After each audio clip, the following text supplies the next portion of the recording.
Hi, I'm Stefan Grobe. I want to talk to you about Donald Trump's trade war with Europe. Yes, again. You know that the European Union is scrambling to find something, anything, to throw at him in future negotiations. Something that can sway him, that can change his mind, because, as you know, so far he doesn't budge. So here's my idea. Let's give him something that he desperately wants and that Europe could offer him. And that is prison space. Yes, you heard that right. Remember that mega prison in El Salvador where he deported hundreds of undocumented migrants?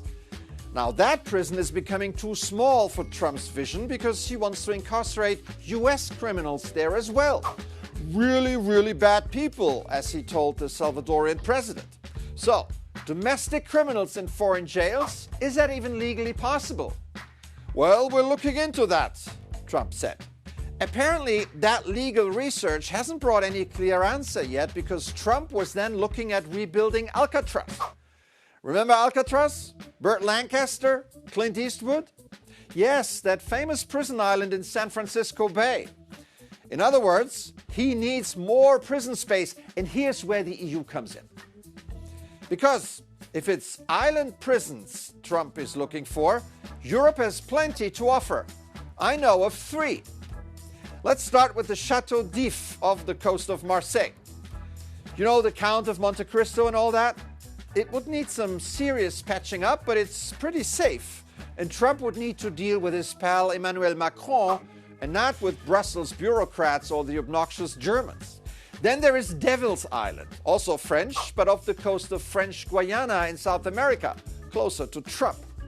Remember, Henri Charrier wrote the best-selling novel Papillon about his successful escape from there. Devil's Island would also need some serious rebuilding, but it's okay. Trump is saving a lot of money right now. And finally, a place called Goli Otok, also a former prison island off the coast of Croatia. It used to be a prison camp under Tito, but today it's in ruins, a little like Alcatraz. Goli Otok means barren island because it's completely devoid of vegetation. You get the idea. So, if this prisons for tariffs pitch fails, Europe could point Trump to the criminal justice system in the Netherlands, where the prison population shrank drastically over the past 20 years. Why? Largely because of rehabilitation efforts. Some empty prisons have even been repurposed as hotels. And this might appeal to the real estate mogul in Trump. Thanks for watching. See you soon. O presidente do Eurogrupo, Pascal Donohoe, congratulou o facto de os Estados Unidos e a China terem concordado em reduzir drasticamente as taxas alfandegárias durante 90 dias. Numa entrevista exclusiva à Euronews, considerou que se trata de um desenvolvimento promissor para as relações entre a União Europeia e os Estados Unidos. It's extremely encouraging. It is also a reminder of the volatility of the era that we are in, but amidst that volatility, China and the US clearly recognising the value of trade and how that particular trade relationship can have such a significant effect on the performance of their own economies. And I see that as being a positive signal, but it's also very obvious there's a whole lot of work that now has to flow from that, particularly then in terms of the engagement that the EU has with the US. No que diz respeito às negociações em curso entre o Bloco e os norte-americanos sobre os direitos aduaneiros, o ministro das Finanças irlandês aprova a abordagem gradual da Comissão Europeia, que procura construir um consenso e opõe-se claramente à ideia de a União Europeia visar os serviços digitais. Ireland and I have long-standing concerns regarding the role and use of digital services taxes. And my sense is that in the debate that is now taking place at the moment, it is understood as an option, but it's also understood as an option that could have very significant consequences. Donohoe também acredita no desenvolvimento da dimensão digital do mercado único europeu. Poderá ouvir a entrevista completa no Europe Conversation desta quinta-feira.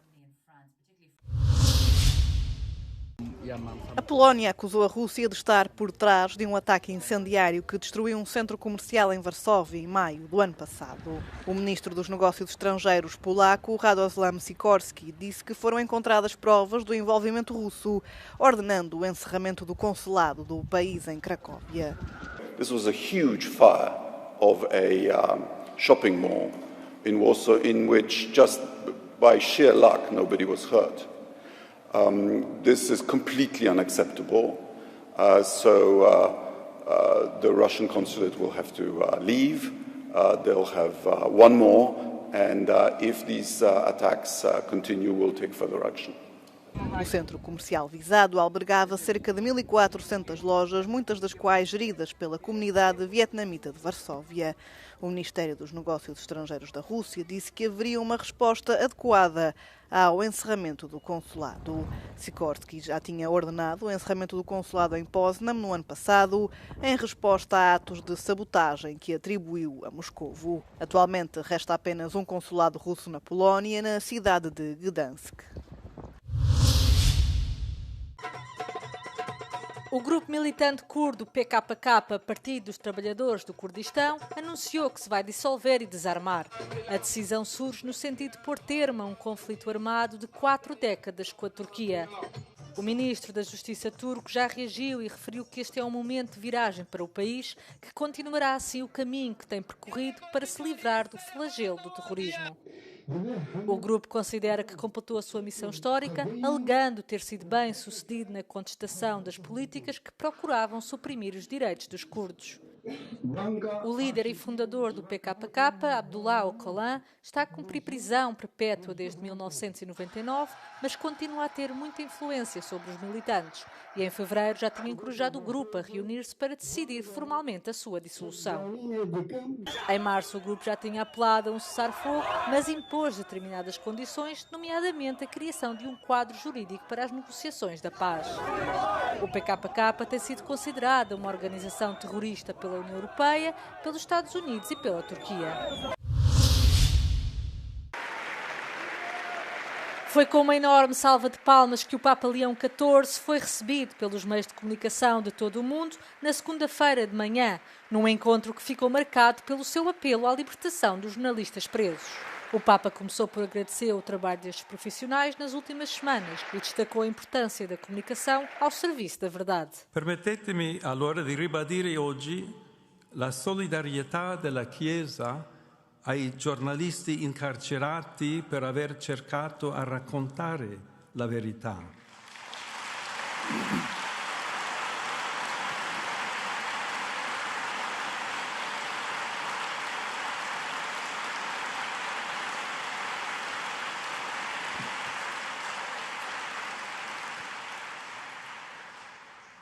E con queste parole anche chiedere la liberazione di questi giornalisti incarcerati.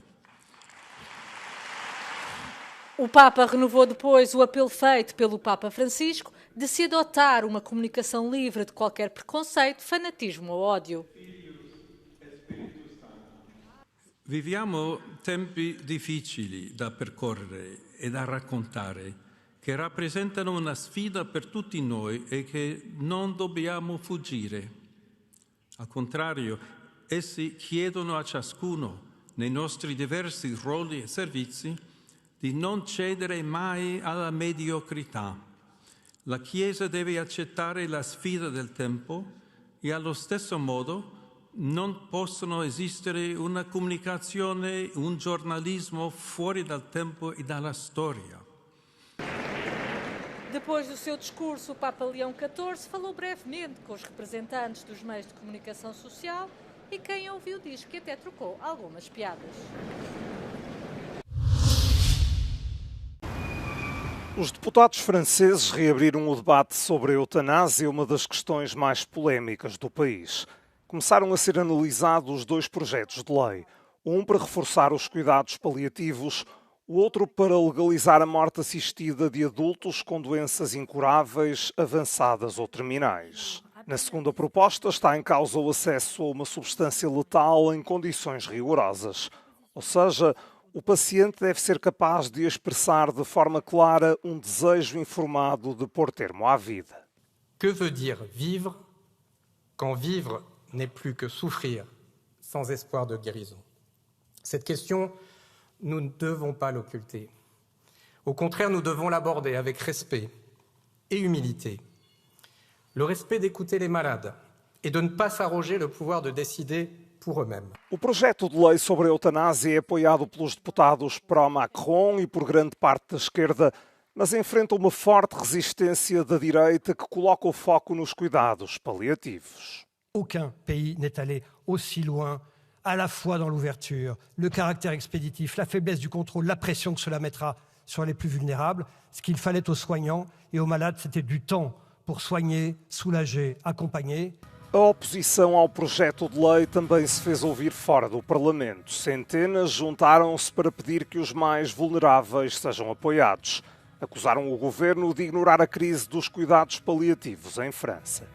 C'est ce que nous avons voulu manifester, le scandale au fond qu'il y a à prétendre légaliser suicide assisté et euthanasie alors même que notre système de santé est si fragilisé, le risque étant que des personnes se tournent vers ces solutions de mort par défaut de soins appropriés. J'ai eu une tante qui avait de réelles souffrances psychologiques.